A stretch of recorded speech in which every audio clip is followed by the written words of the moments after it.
काफी लोग कह रहे हैं लाइफ हाई पर हैं, क्या चलेगा क्या नहीं चलेगा, क्या खरीदना है क्या बेचना है।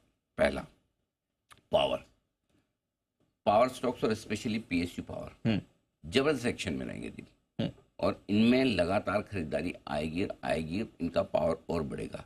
पहली चीज तो है कि देश भर में पावर की जबरदस्त डिमांड है, चाहे वो इंडस्ट्रियल डिमांड हो या घरेलू डिमांड हो, दोनों डिमांड जबरदस्त है। और जिस तरह से समर सीजन बड़ा जबरदस्त आ रहा है, ये और बढ़ने वाली। पावर स्टॉक्स के वैल्यूएशन अभी भी सस्ते हैं, ऐसा नहीं कि कोई बहुत भाग गए हों, और स्पेशली पीएसयू पावर्स। बाजार की रिकवरी में आप देखिए ये हाई बीटा स्टॉक्स हो गए, सबसे पहले भागने में ये आगे रहते हैं, पावर और पीएसयू पावर दोनों।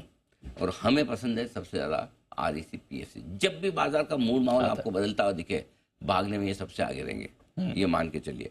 सो पावर स्टॉक्स पे आप व्यू पॉजिटिव रखिए। बाजार के करेक्शन में जब भी आपका कुछ खरीदारी करने का मन बने, मूड हो, आपको पावर स्टॉक सबसे पहले पकड़ने, सबसे पहले ध्यान रखना, सबसे पहले पावर स्टॉक।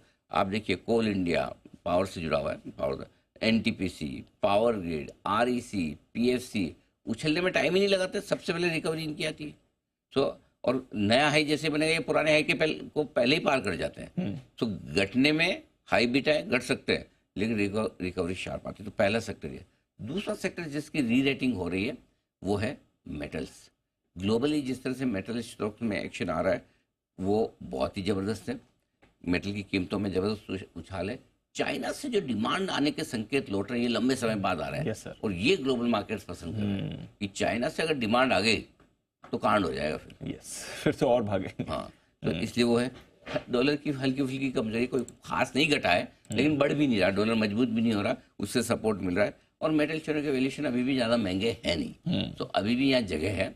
एक ही प्रॉब्लम है, जल्दी से बैन में घुस जाते हैं। सेल, हिंदुस्तान कॉपर वगैरह ये बैन में जल्दी से चले जाते हैं, नेल्को वगैरह। बट अदरवाइज मेटल शेयर मुझे लगता है यहाँ पर ये दो चीज़ों पर फोकस करें। मैंने सोचा कहीं कहीं कुछ सेक्टर्स के फंडामेंटल्स चेंज हो रहे हैं, मजबूत हो रहे हैं।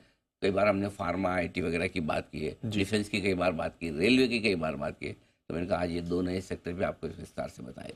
ओके, तो चलिए दो सेक्टर्स पावर, मेटल यहाँ पर करना है आपको